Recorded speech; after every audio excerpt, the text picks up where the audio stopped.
Terkait aksi demo yang dilakukan mahasiswa Akademik Kesehatan Lingkungan pada Senin yang menuntut pihak akademik untuk memperjelas status akreditasi kampus tersebut dan harus menginduk ke Universitas Sriwijaya, menuai tanggapan dari pengamat pendidikan Sumsel, Johar Bashir. Menurutnya, prosedur pengindukan tersebut harus sesuai dengan prosedur Kemendikti terlebih dahulu dan status akademi harus jelas.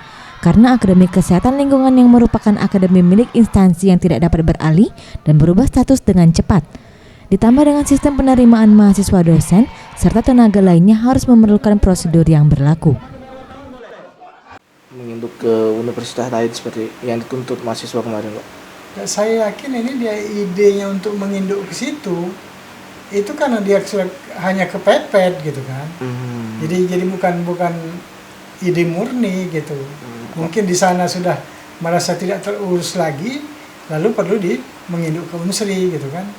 Ya kalau kemungkinan menginduk sebenarnya saya tidak pernah baca ada kemungkinan menginduk itu, tapi bergabung secara individual orang mau nerima tidak masalah. Misalnya mahasiswa dari akademi itu mau diterima di Unsri misalnya, ya bisa saja kan, asal dia persyaratan akademisnya sudah pas gitu. Ia menambahkan, permasalahan yang menyebabkan mahasiswa berdemo adalah masa carut-marutnya sistem pengajaran dan manajemen yang diberikan kepada mahasiswa, sehingga mahasiswa merasa dirugikan oleh pihak akademi. Pradio Satria, Septiawan Rizky, Sriwijaya TV.